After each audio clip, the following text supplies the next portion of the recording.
Get out of there. Oh, that was awesome. God dang. If I can get that thing out of there. What is up, MFers? Hope you guys are having an amazing day. You guys know I like to fish for all different types of species at all different times of the year, but mainly we love to go out and do a lot of bass fishing, and we fish from out deep to up shallow, everything in between to try to help you guys get out and catch more fish.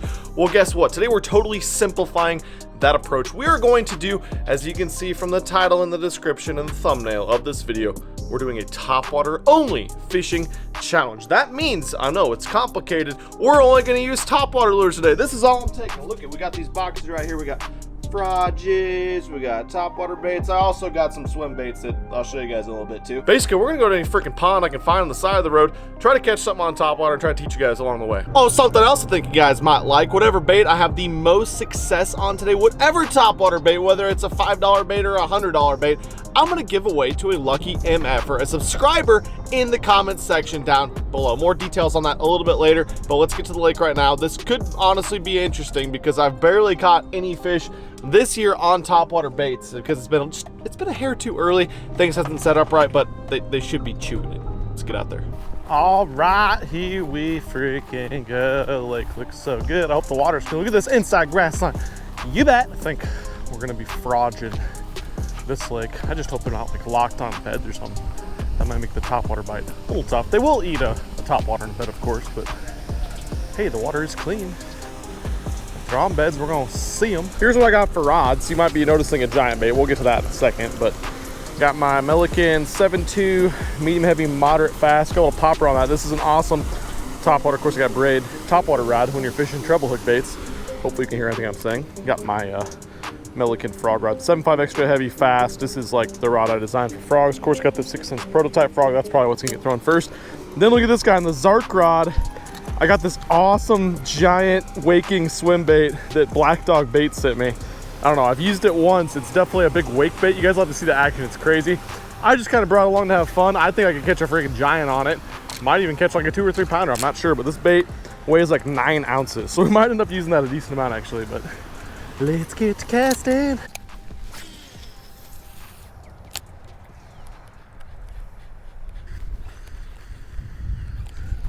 There we go. Finally a fish. God dang.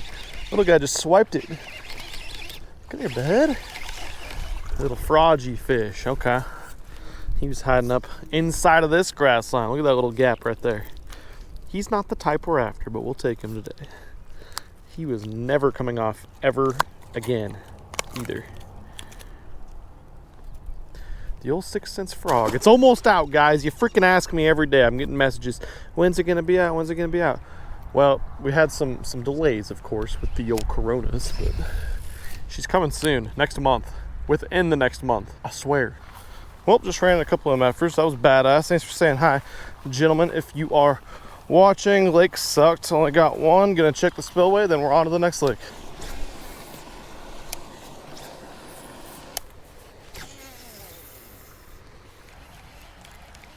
Trash. Poopy trash. On to the next lake. All right, lake number 2. Looks a lot like lake number 1. Please don't suck lake number 2. This one at least doesn't have grass all the freaking way as far as I can cast. I like that. And it's pretty clean. About the same clarity. 2 to 3 feet, maybe more. 3 to 4 feet maybe. Pretty damn good for a little natural topwater popping frog. Never, I don't know, I fished this once for like 5 minutes and the water was like 38 degrees one time. Gave up. Not really sure what lives here, but it looks good enough.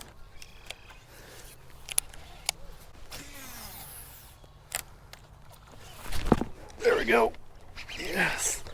As it hit the freaking water. As it hit the freaking water. Damn, that was badass.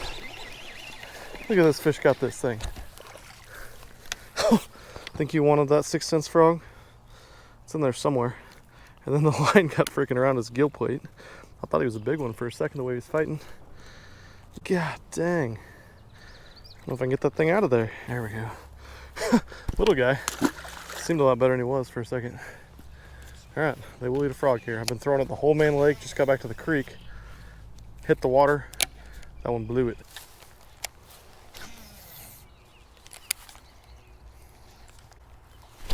Get out of there. Oh, yes. Oh my God, that was a freaking battle. There's a better fish finally. Yeah, bud. There's like this sloppy little mat guy up here. All this shit blown in. I didn't even get a chance to twitch it, and this guy ate it. You bet. Not a gigantor. Kind of got a buggered lip. He needs a lip job.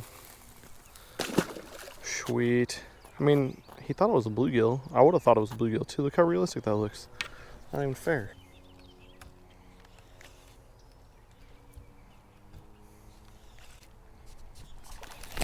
Oh, that was awesome. Yes. Come here, bud. Oh my God, they're freaking loving this thing. I don't have a whole lot of creek left, but every freaking fish has been choking it.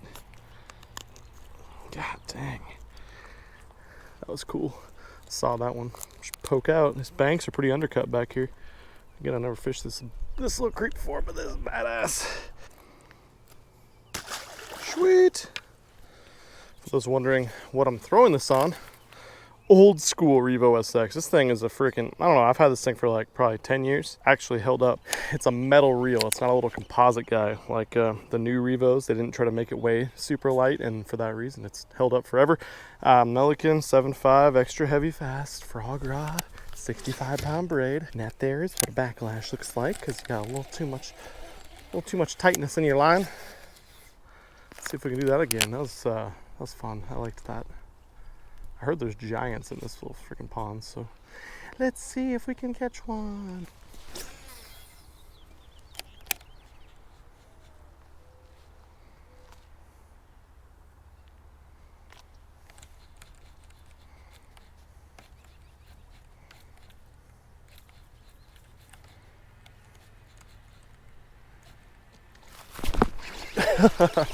Saw that guy wake it. They just don't stand a chance. Poor little dudes. Even this guy freaking choked it. Not a giant, but hey, fish I'm happy to have a little freaking public pond like this. You bet. Alright, lake number 3, and maybe more to come. I feel like every time we start a video and say we're doing something and staying at one lake, we end up pond hopping. Every time we say we're going pond hopping, we end up going to the same lake and just whacking them at one lake. You know what though? We're going different places and trying different things. It's the next morning now. I decided to kind of, you know, have a nice night with Rebecca. Hadn't had a night with her. Now we're at a new lake. Next day, ready to rip some lips. Also something that was kind of funny. I was like, I'm gonna use all different types of topwater baits. Just use this damn 6-cent rod the whole freaking time so far. Once again, don't care. There's freaking grass everywhere. What do you guys expect? Throwing a freaking deep diving crank? No. I've never caught one inside this tube before. I can hear birds squawking in there. Maybe there'll be a bass that thinks a bird just freaking died or something. Can't even see my bait. I'm just gonna listen for the echo.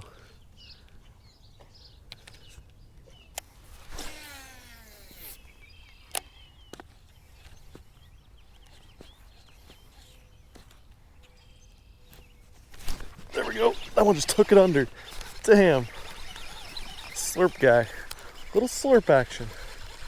Seeing all these fish up here.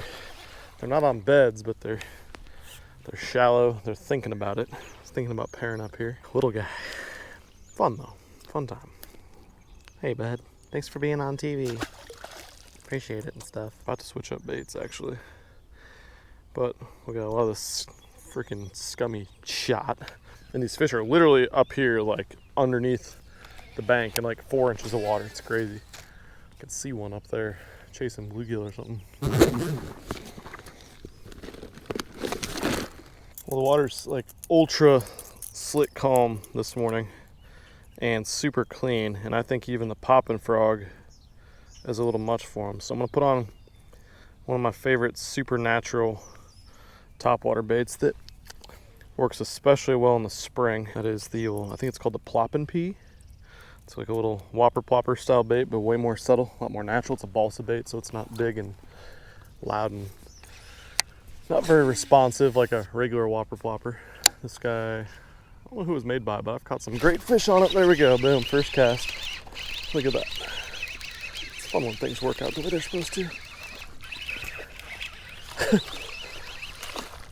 I can't really say much because I twitched it once and he ate it, so not really a end all be all, but hey, more natural bait than the frog.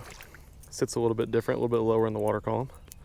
One cast, one fish. So this plopping pea's got this plopper tail on the back of it, this chopper tail, so You can fire it out and work it just like a regular whopper plopper. You know, it's got a nice, louder, sputtery chop. Not a super loud one like a plopper 130, but not just a straight up sputter. Like it doesn't just spin in place and not make any noise like the whopper plopper 90.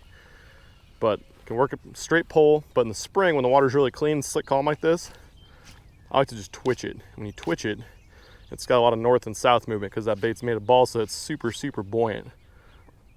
So a very lively bait.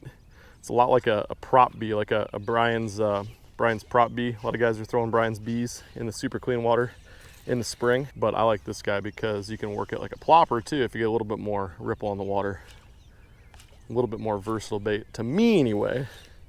About the size probably of like a whopper plopper 110, definitely a bigger profile than the 90, but I think it's better, to me, it's better in every way than the 110. It's more natural, it's made out of balsa, so it's a lot more lively in the water. The sound this metal tail puts off is great, and if you use it for a while like I have, it actually has a little bit of a squeak like a buzzbait too. But I use it more, it's more versatile to me than like the Brian's Bee, and it's more natural and louder and just looks better to me than the whopper plopper 90. So. And 110 for that matter. It was tough to get these for a while. I think Wesley Strader, I think it was Wesley Strader, won a MLF event on it a couple years ago. These things were like freaking impossible to get for a couple months, but now, that's been years ago. I feel like an old man talking about this stuff. 62 years ago, Wesley Strader won a tournament on a plopping pea, and for 2 months later, you couldn't get one for under $6 grand. I missed the hookup, but old Mr. Ploppin' Pea hit the water, and this guy said, I want a tasting. A little better fish. Man, they don't look healthy here. There's so many bluegills in the water, and these fish are freaking skinny. Big frame came up. I was like, ooh, that's pretty. Then I got him in, and I said, ooh, that's skinny. Oh, well, it's fun. It's a good time. Wasn't really expecting it, because hit the water, ripped it once, and skadoosh. Alright guys, we didn't freaking smash a bunch of donks, but hey, we went out, we caught fish during kind of a tough time of the year. It's been pretty shoddy around here lately. The fish want to spawn, but we've had a bunch of cold fronts. I think they're moving up and doing it just at really small periods of time when the big ones, the big females are moving up. But it's been a lot of males, a lot of cruisers and stuff. But caught them definitely on 2 baits, the 6 Sense prototype Poppin' Frog and the Ploppin' Pea. I couldn't decide which one was really more effective. I caught more fish on the 6 Sense one, but I talked a lot more about the Ploppin' Pea. So I'm just going to give it away to both of those baits to one of you MFers out there. Again, I told you at the start of the video, I'm going to give it away to a subscriber, so you got to be subscribed, hit the notification bell, and comment down below. And then 1 week from the release of this video, check down the description of the video, and I'll release the name of the person who won. I'm going to use a random comment generator to find your comment, and you get 2 badass baits, 2 awesome baits, 2 of my favorites for this time of the year. But thanks so much for watching this video, MFers. Let me know if you guys want to see any more challenges of specific bait type videos. I'm definitely going to be doing this one again, hopefully with some better results. But caught fish at least. Thanks so much for watching, MFers. Out of here. Peace.